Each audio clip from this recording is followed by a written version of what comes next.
preso político nicaragüense lanza campaña mundial de oración por la libertad del Monseñor Rolando Álvarez. Desde Perú, aprobar la distribución gratuita de la píldora del día siguiente traerá consecuencias nefastas, afirma médico sacerdote. Miles de polacos salieron a las calles para conmemorar el aniversario número 18 de la muerte del Papa San Juan Pablo II. En medio de la crisis económica y agotamiento en el país, el Domingo de Ramos renueva la fe de los cubanos. Desde España, conozca las tradiciones imprescindibles y desconocidas de la Semana Santa. Hola amigos, hola Eddie, bendecido martes santo para ti. Gracias Natalie, a ti también y a todo nuestro público desde nuestros estudios en Lima, Perú. Bienvenidos a su programa EWTN Noticias, yo soy Natalie Paredes. Soy Eddie Rodríguez Morel, gracias por estar con nosotros. Empezamos la noticia contándoles que el Tribunal Constitucional del Perú emitió un fallo que exige al Ministerio de Salud distribuir la píldora del día siguiente de forma gratuita en todos los establecimientos de salud pública del país. Las píldoras que serán distribuidas son las levornogestrel, que además de evitar la ovulación y la fertilización, impiden la implantación de un óvulo ya fecundado, produciendo así un aborto. El Tribunal Constitucional también dispuso que el Ministerio de Salud desarrolle como política pública de planificación familiar la distribución gratuita de este fármaco. La sentencia indica además que al haberse determinado que la píldora no es abortiva, no existen argumentos objetivos y razonables para impedir que el Estado la distribuya de forma gratuita a aquellos que no puedan comprarla. Debido a esta nueva resolución, una parte de los impuestos de los peruanos se destinará a financiar este fármaco para su distribución gratuita. El padre Augusto Meloni, sacerdote y médico, habló de las consecuencias de esta medida. Nosotros entendemos que la vida es un don de Dios. La vida no es un derecho que me concede un ser humano. La vida es un don de Dios. Entonces, cuando el ser humano empieza a hablar del derecho a la vida como un bien exclusivamente jurídico, ya estamos teniendo una concesión que va en contra de la ley divina y en contra de la ley natural. Ahí hay un problema derivado de este secularismo de las sociedades y que nosotros tenemos que saber que la consecuencia de hablar de la vida no como don de Dios es quitarle el derecho a Dios. El uso de este fármaco, claramente por los propios fabricantes, tiene efectos contra la vida. Adicionalmente impide el desarrollo de la vida y daña a la madre. Nosotros estamos en la necesidad de pedir a las autoridades tutelares de los bienes públicos, como corresponde al Estado y al Ministerio de Salud, que garanticen que estos productos no dañan la salud de las madres. En general, todos los anticonceptivos. Y entonces, si el Tribunal Constitucional y los que deciden estas cosas, incluido el Ministerio de Salud, no toman en cuenta esta visión de la salud de la persona, de la madre, y la vida del concebido, están yendo contra su mandato constitucional, contra lo que señala el derecho. Porque si existiera la más mínima duda de dañar la salud de la madre, y vemos nosotros que el uso extendido de estos productos entre muchas jóvenes y muchas mujeres ha hecho que las curvas de incremento de formas de cáncer en mujeres ha aumentado. Yo diría que las consecuencias de esa resolución son nefastas, porque lo que muestra es que la decisión de los jueces es una decisión que tiene, si es que fuera por mayoría simple, ya sería suficiente para decir, esto no, pues si hay duda, cómo la duda no favorece al inocente, no favorece el derecho de los que no tienen voz.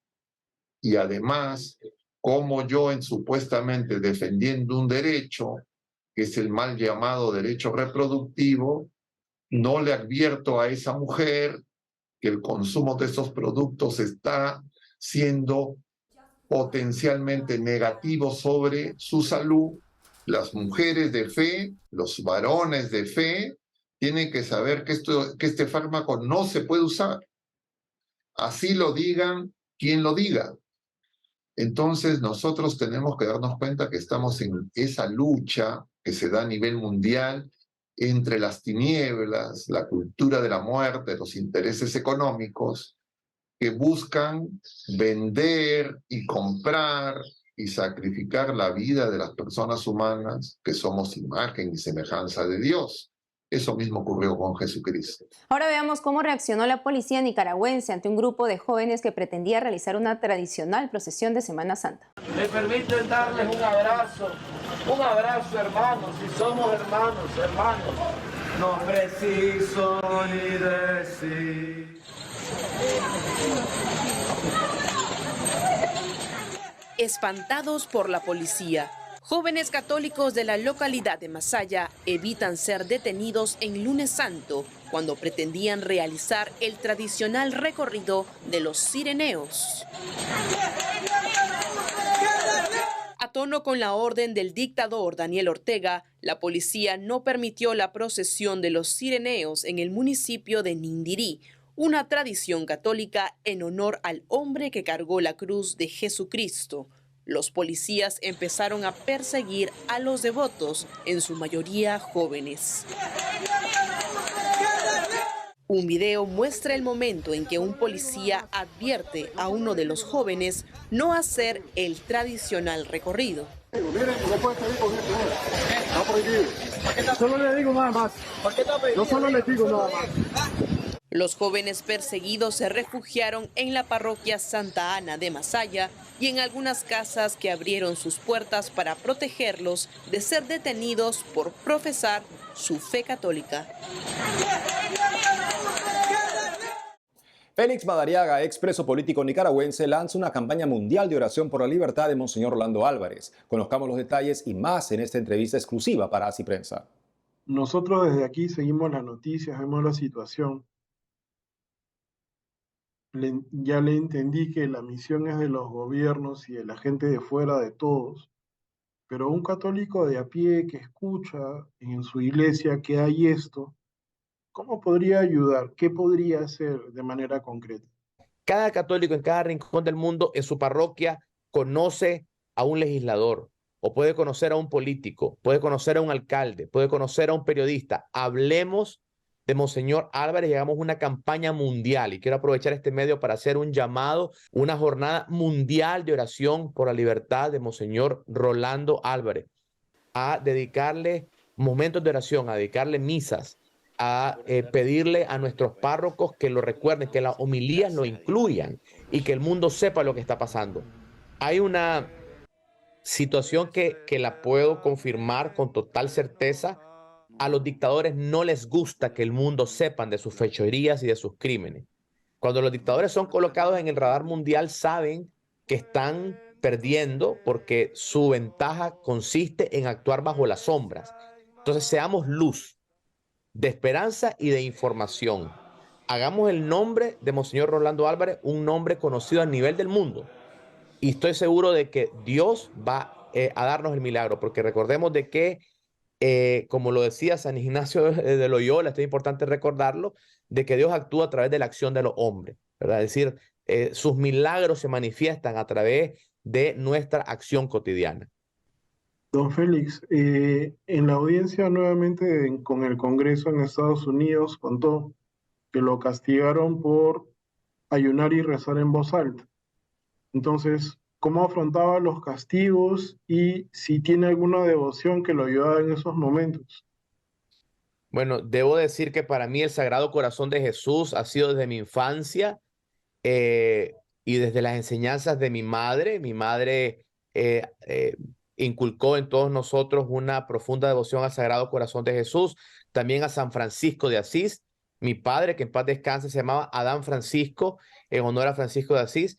Entonces, esas devociones me mantuvieron siempre de pie.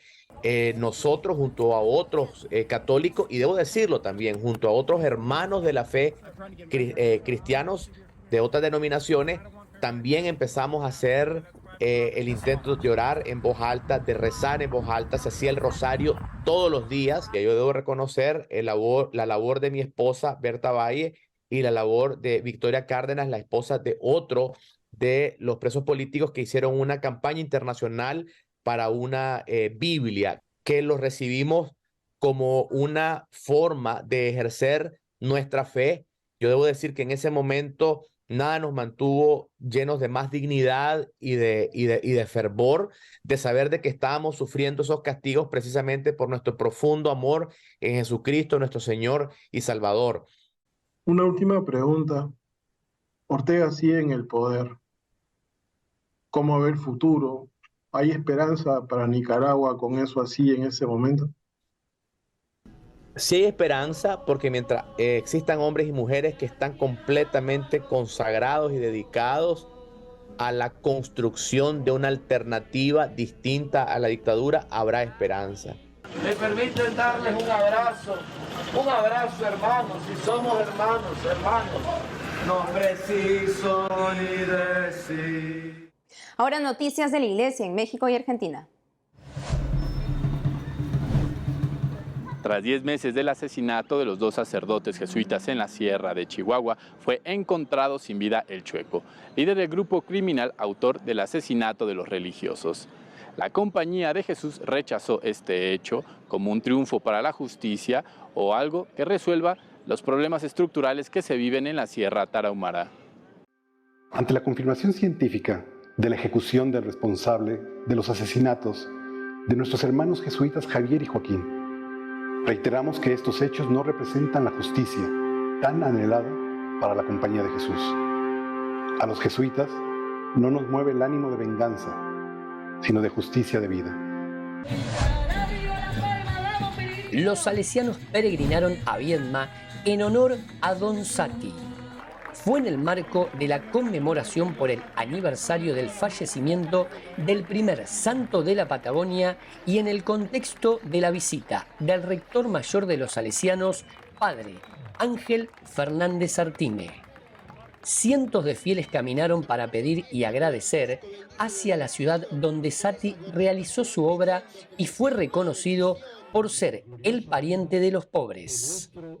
Cabe destacar que la manifestación de fe contó con la particularidad de que los peregrinos arribaron a Viedma con Sati, canonizado recientemente por el Papa Francisco. La noticia de la canonización de Don Sati para mí fue realmente una noticia que me hizo sentir cómo Dios sigue haciendo las cosas en medio de su pueblo, de sus comunidades. Ahora nos vamos a Polonia. La iglesia polaca salió a las calles para recordar a San Juan Pablo II el domingo 2 de abril, último día de su muerte. Se organizaron en toda Polonia marchas, encuentros de oración, conciertos, debates y eventos artísticos dedicados a la enseñanza del Papa polaco, quien dirigió la Iglesia Católica durante más de 26 años. En la arquidiócesis de Łódź, un monumento a San Juan Pablo II fue vandalizado la noche anterior. El arzobispo de Łódź, Monseñor Gregor Rys, realizó un acto de reparación. Oró por los perpetradores y pidió ayuda a los fieles para limpiar el daño. En Cracovia, lugar en el cual Juan Pablo II fue arzobispo, recorrieron la ruta simbólica de la Marcha Blanca de mayo de 1981, después del intento de asesinato de Juan Pablo II ocurrido en la Plaza de San Pedro, y realizaron una presentación artística ante los obispos de la diócesis. Hacemos una breve pausa y al volver, muere actor que encarnó al apóstol Juan en la película La Pasión, dirigida por Mel Gibson. Además, en medio de la crisis económica y agotamiento en el país, el Domingo de Ramos renueva la fe de los cubanos. Regresamos con toda la información de la Iglesia en el mundo.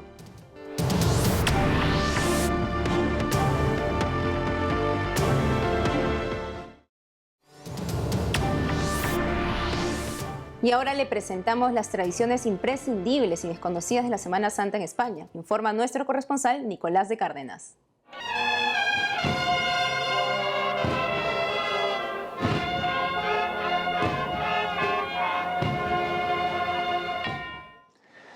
Desde España informamos de las diferentes manifestaciones de la religiosidad popular durante la Semana Santa. Algunas de ellas tienen reconocimiento internacional por su profundidad religiosa, pero también por su calidad artística y cultural.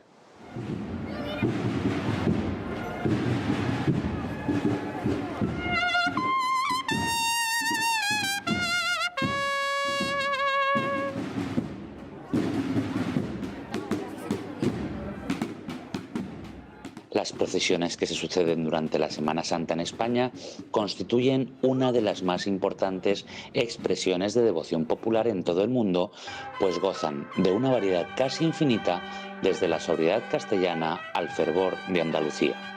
Las ciudades de Sevilla y Málaga en el sur del país, Cuenca en el centro y Valladolid y Zamora en el norte, albergan algunas de las más reconocidas a nivel mundial.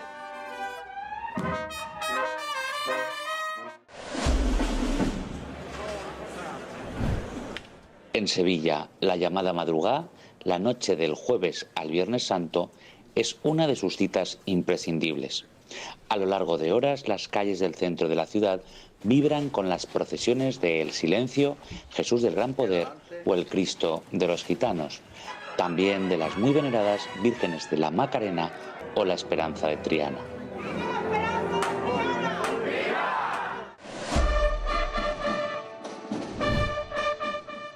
En Málaga es icónico el desembarco y traslado del Cristo de la Buena Muerte a cargo de voluntarios de la Legión Española. El también conocido como Cristo de Mena, en honor del autor de la talla original, es escoltado por los militares con una disciplina perfectamente sincronizada que no deja indiferente a los asistentes.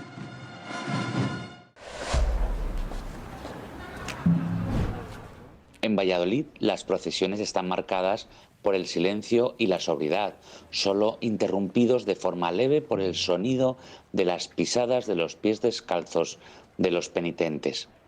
También destaca su particular anuncio del Sermón de las 7 Palabras, realizado en verso por un cofrade que recorre la ciudad a caballo. En Zamora, los primeros vestigios de las procesiones se remontan al siglo XII. El patrimonio artístico que se puede admirar es de los más importantes de España. Algunas de las tallas se conservan desde el siglo XIV.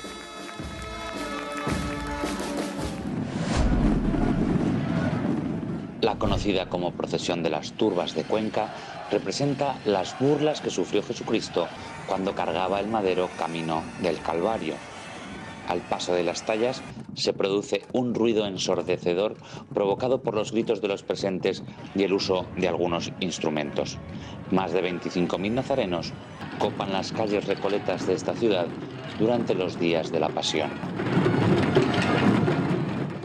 En estas 5 ciudades se encuentran las más reconocidas dentro y fuera del país, pero sin duda no son las únicas que tienen profundidad y encanto. El sonido atronador de los tambores en numerosas localidades aragonesas como Calanda atrae a numerosos fieles y curiosos cada año. También cautivan a los presentes los cofrades ataviados con vestiduras propias de las legiones romanas en Tarragona, o la representación viviente de la Pasión que se realiza en la localidad vasca de Balmaseda, en la que participa prácticamente todo el vecindario. En Lorca forman parte de las procesiones cuadrigas romanas y Murcia destaca por sus impresionantes tallas del maestro del siglo XVIII, Francisco Salcillo. En Ávila, El Silencio protagoniza la procesión del Miserere y en Villaviciosa de Asturias merece la pena asistir al llamado desenclavo del Viernes Santo, una suerte de auto sacramental documentado desde finales del siglo XVII y su posterior procesión. No menos impactante es la danza de la muerte en Verges, Cataluña, o la procesión de los picaos en San Vicente de la Sonsierra, La Rioja, donde los penitentes se flagelan y cargan cadenas. La Semana Santa en España es noche y silencio, fervor y pasión, belleza y dolor, en cada rincón con su particular acento. Como personalísimo es también el mensaje de amor que Cristo nos dirige a cada uno de nosotros desde su cruz. Desde España, Nicolás de Cárdenas, EWTN Noticias. El actor que encarnó a San Juan Apóstol en la película La Pasión de Cristo, Krzysztof Żyłkow, murió el sábado en la víspera del Domingo de Ramos en Los Ángeles, Estados Unidos. El actor de 48 años falleció por cáncer de pulmón, según informó Red Carpet Films, productora del cine búlgara, cofundada por el actor. Ahora escuchemos al padre Miguel Segura de los Legionarios de Cristo, que envió de cerca detalles de la filmación de La Pasión de Cristo en deferencia a la colaboración de su congregación con las traducciones al latín y arameo de parte de los libretos. El padre Miguel Segura da sus impresiones al conocer al actor que hizo de Jesús, Jim Caviezel. Cuando llegamos al lugar del pretorio, estaban todos los que trabajaban ese día ahí. Y estaba Jim Caviezel de espaldas con una manta. Entonces yo fui a saludarle, ya nos habíamos visto. Él estaba metidísimo en su papel, metidísimo. Y cuando yo di la vuelta para verle, él tenía esa manta y era el día de la coronación de espinas. Por lo tanto, la coronación de espinas es justamente después de la flagelación. Así que imaginaros cómo estaba, ¿no? Lo habéis visto en la película. Todo el cuerpo flagelado. Y yo cuando lo vi, yo me acuerdo que tenía preparadas unas frases en inglés para hablar con él y tal. Y lo que me salió fue: es impresionante. Y él me dijo: para mí también es impresionante. Me han empezado a maquillar a las 2 de la madrugada. Entonces vosotros, imaginaros por un momento esto para que veáis, vais a ver la película de forma diferente y para que, digamos, experimentéis cómo lo vivieron ellos. Imaginaros por un momento que te cierran el ojo a las 2 de la madrugada. ¿Vale? Tienes el ojo maquillado pero cerrado. Y después empiezan a hacerte una pintura aquí, y luego otra aquí, y otra herida aquí, y otra herida aquí, y otra herida aquí, y otra herida aquí. Y tú vas viendo cómo te lo hacen. Desde las 2 de la madrugada. Empiezan a filmar a las 8 de la mañana. Si tú has hecho una meditación de 1 hora sobre la Pasión de Cristo, imagínate a este actor viendo cómo sobre su cuerpo van reproduciendo la Pasión de Cristo. Él estaba metidísimo. Terminaba todos los días con el rosario. Se ponía de rodillas y terminaba rezando el rosario. Con un sacerdote norteamericano, el padre Jonathan Morris, legionario también. Ahora veamos cómo iniciaron los cubanos la Semana Santa. Desde la isla informa Rachel Díez.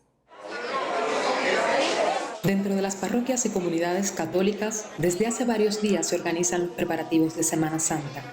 Los presbíteros más cercanos se juntan para ir al campo a comprar los guanos o pencas para elaborar las palmas con las que se rememora la entrada triunfal de Jesús en Jerusalén. Feligreses comprometidos participan ayudando a preparar el templo para la celebración. Para ellos, más que una tradición, es su compromiso con la comunidad y con el Rey verdadero. Bueno, hago esta labor desde el año 1987 aproximadamente. Desde que era adolescente, pues aquí nos reuníamos muchas personas de la comunidad y se quedó como esa tradición de preparar los guanos, de venir el día antes, de participar activamente en servicio a la comunidad. Entre cantos de Hosana al Hijo de David y bendito es el que viene en nombre del Señor, reciben con júbilo los guanos benditos, realizan procesiones o animan a participar de las tradiciones en Cuba durante este tiempo litúrgico. Algunos fieles conservarán el guano hasta el año siguiente. Otros realizan cruces con los ramos bendecidos. En momentos de profunda crisis económica y agotamiento en el país, el Domingo de Ramos es oportunidad para renovar la fe de los cubanos. El mayor desafío que encuentro como sacerdote en mis comunidades es la lucha contra la desesperanza social, que obviamente genera desaliento y desánimo, repercutiendo así al interior de la comunidad cristiana. Ante esto, como esperanza, intento que la Semana Santa sea un encuentro personal y vivencial con la persona de Jesús, quien con su muerte ha vencido nuestras muertes. Una semana que nos dé fuerza para resucitar personal y comunitariamente. Una semana que nos dé vida. Que concienticen de lo que están viviendo es la pasión de Cristo, que debemos llevarla en nuestras vidas, y el pueblo cubano creo que está viviendo esa pasión, lo que tiene que descubrir a Cristo que resucita. En Domingo de Ramos los cubanos cuestionan sus propias cruces en búsqueda de la esperanza, como las discípulas cuando guardaban a Jesús resucitado fuera del sepulcro. En La Habana, Cuba, Rachel Susana Díez, EWTN Noticias.